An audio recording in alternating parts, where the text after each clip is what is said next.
Senhor é meu pastor e nada me faltará. Caminhar me faz por verdes pastos.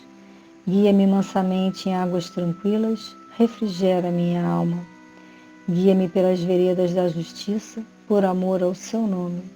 Ainda que eu caminhasse pelo vale da sombra da morte, eu não temeria mal algum, porque tu estás comigo. A tua vara e teu cajado me consolam. Preparas uma mesa perante mim, na presença dos meus inimigos. Unge a minha cabeça com óleo e o meu cálice transborda. Certamente que a bondade e a misericórdia me seguirão todos os dias da minha vida, e eu habitarei a casa do Senhor por longos dias. O Senhor é o meu pastor e nada me faltará. Oração a Nanã. Divina Mãe Nanã, Senhora das águas calmas dos lagos, aquieta os corações dos teus filhos que andam aflitos, ensinando-nos a paciência, a buscar a perseverança e a saber esperar a luz do amanhã. Mãe, estende sobre nós o teu manto sagrado de água e terra, que recolhe todas as impurezas e as nossas angústias e tristezas. Purifica e transmuta os nossos sentimentos e os nossos pensamentos. Que as tuas águas calmas lavem as nossas almas e decantem tudo que não seja da luz. Senhora, leva-nos ao caminho do Pai Criador, para que todos sintam e saibam a pureza do teu divino amor. Mãe sagrada, Mãe divina, caminha conosco, Nanã, ensinando-nos a caminhar passo a passo, dia após dia, para que na bênção do teu abraço e sob a luz da tua guia, nunca estejamos sós. Saluba, mamãe Nanã.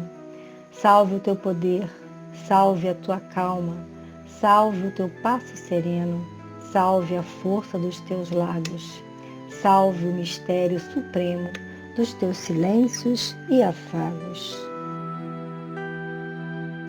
Pai nosso que estás no céu, santificado seja o vosso nome, venha a nós o vosso reino, seja feita a vossa vontade, assim na terra como no céu.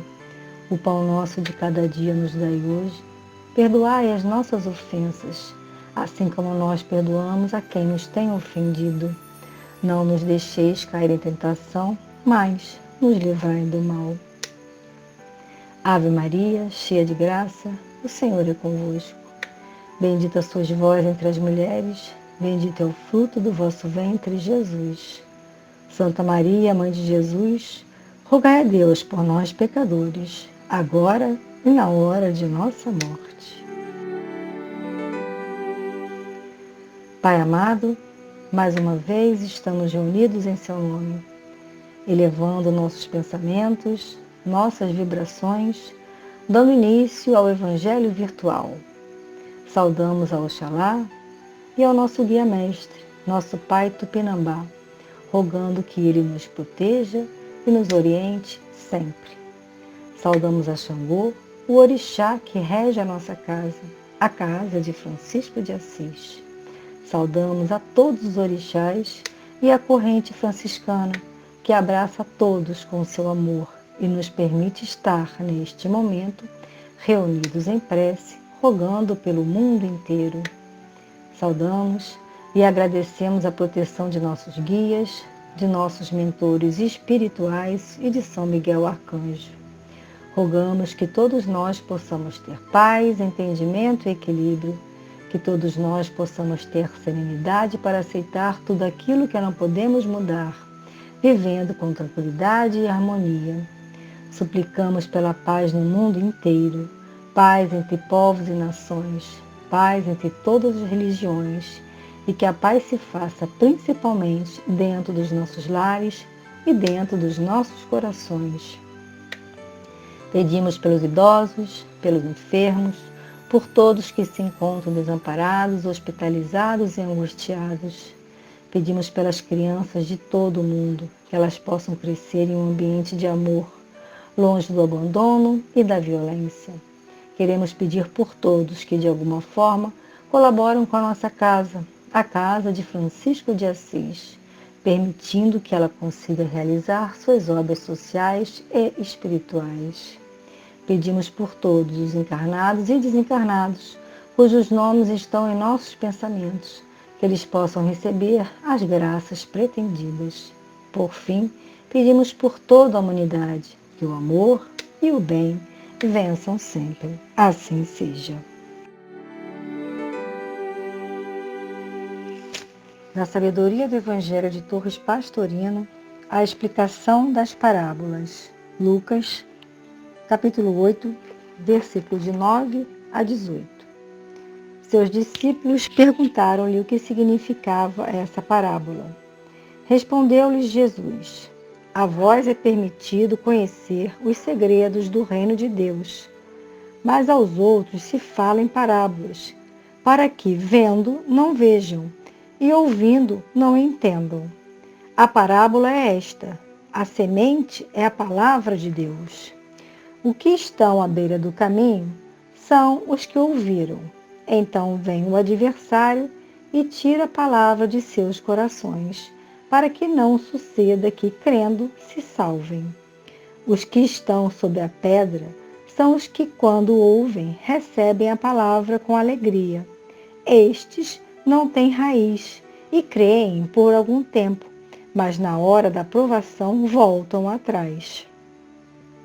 A parte que caiu entre os espinhos, estes são os que ouviram, mas seguindo seu caminho, são sufocados pelas preocupações, pelas riquezas e pelos prazeres da vida, e não levam o fruto à maturidade. E a que caiu na boa terra, estes são os que, tendo ouvido a palavra com o coração, bom e perfeito, a retêm e dão fruto com perseverança. Ninguém, depois de acender uma lâmpada, a cobre com o vaso, nem a põe debaixo da cama, mas, ao contrário, coloca num castiçal, a fim de que os outros entram e vejam a luz. Porque nada há oculto que não se torne manifesto, nem há nada secreto que não haja de saber e vir à luz. Atentai, pois, como ouvis, porque ao que tiver lhe será dado, mas ao que não tiver, até aquilo que pensa ter lhe será tirado. Comentário de Torres Pastorino. Depois de dissolvida a multidão, os discípulos perguntaram a Jesus o porquê das parábolas. A modificação da maneira de ensinar tinha uma razão profunda. Jesus dava seus ensinamentos morais com rápidos acenos ao reino dos céus. Mas a partir daquele momento, começaria a revelar os segredos da doutrina do Logos, a doutrina da palavra e da obtenção do reino dos céus, coisas para os quais o povo não estava preparado naquela época e, em sua grande maioria, continua despreparado. Aqui nos recordamos do aviso prévio dado por Jesus quanto à prudência e discrição que se deveria ter no seguinte ensinamento: não dareis as coisas santas aos cães. De fato, ao falar do reino, os ouvintes daquela época interpretam suas palavras de acordo com as próprias expectativas e até hoje, por milênios, suas palavras continuam a ser interpretadas erroneamente pela maioria como a obtenção de um céu em outro mundo. Poucos percebem a realidade do ensino, de que o reino dos céus é interior a nós mesmos e se obtém aqui mesmo na terra, com a unificação com o nosso Cristo interno. A resposta de Jesus começa com a declaração de que aos discípulos é permitido conhecer os segredos do reino dos céus.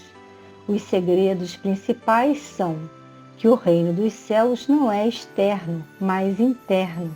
Não vem com o rumor das vitórias, nem com o aplauso popular, mas com o silêncio da meditação.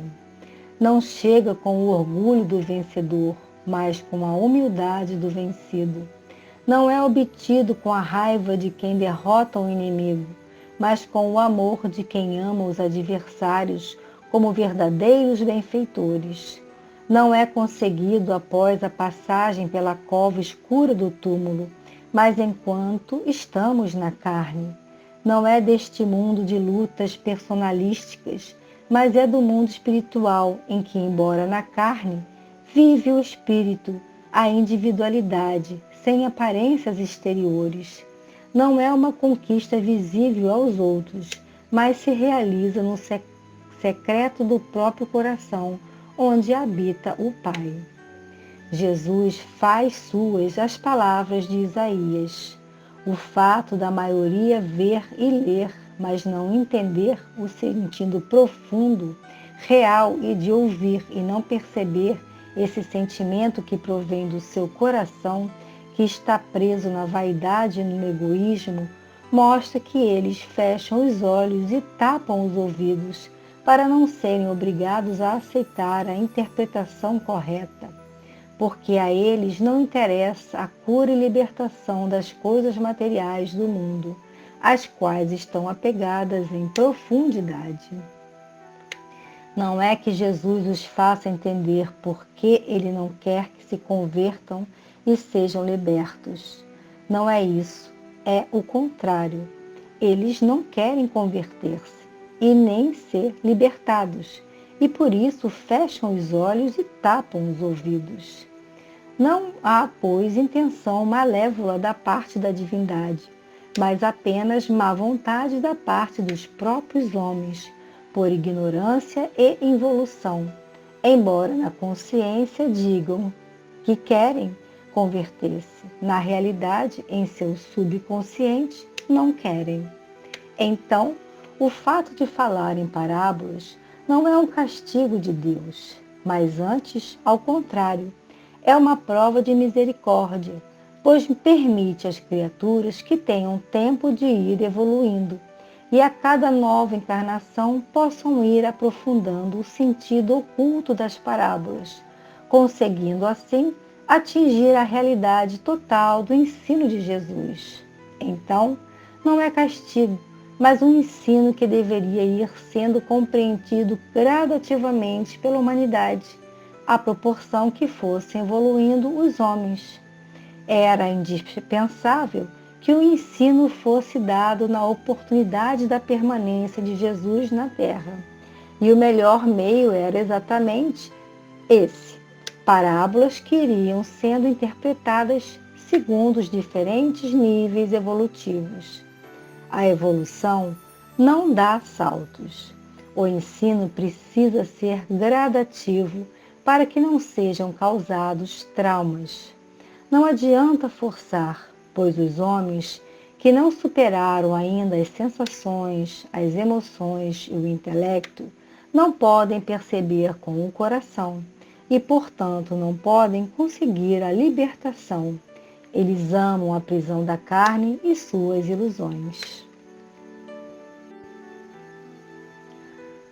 Temos hoje mais um evangelho que nos traz uma enorme reflexão e nos mostra claramente toda a responsabilidade que temos sobre nós mesmos. Nossa evolução espiritual, nossa reforma íntima, nosso crescimento e nossa união com Cristo que habita dentro de cada um de nós. O nosso Cristo interno. Tudo requer nosso próprio e único esforço e só depende de nós mesmos. O trecho do Evangelho de Lucas traz uma indagação, uma pergunta dos discípulos a Jesus. Por que Jesus usa tanto as parábolas para os seus ensinamentos? E a explicação é muito simples e clara.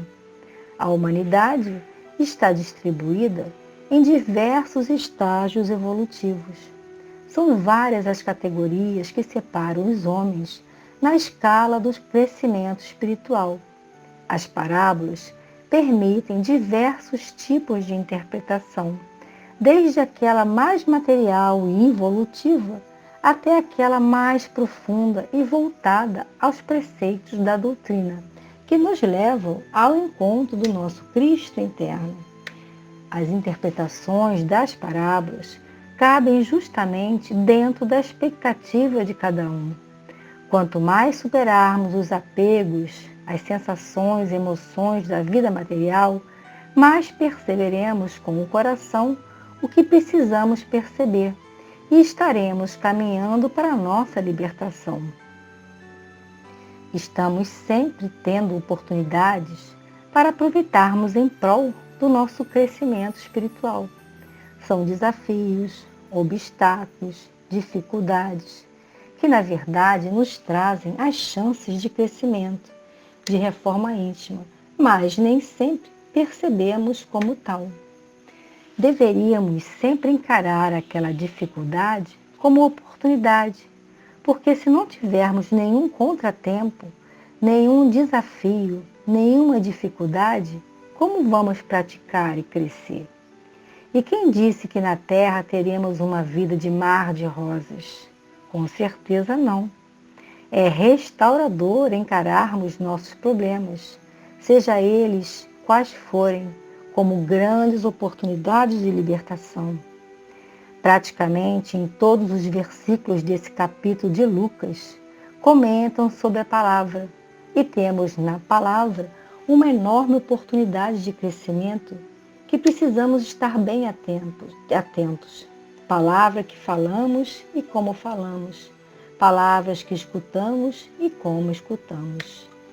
Quantas e quantas vezes não pensamos antes de falar e acabamos magoando ou ofendendo ou até mesmo transmitindo informações que não são verdadeiras ou particulares, simplesmente porque não freamos a nossa língua e falamos sem pensar.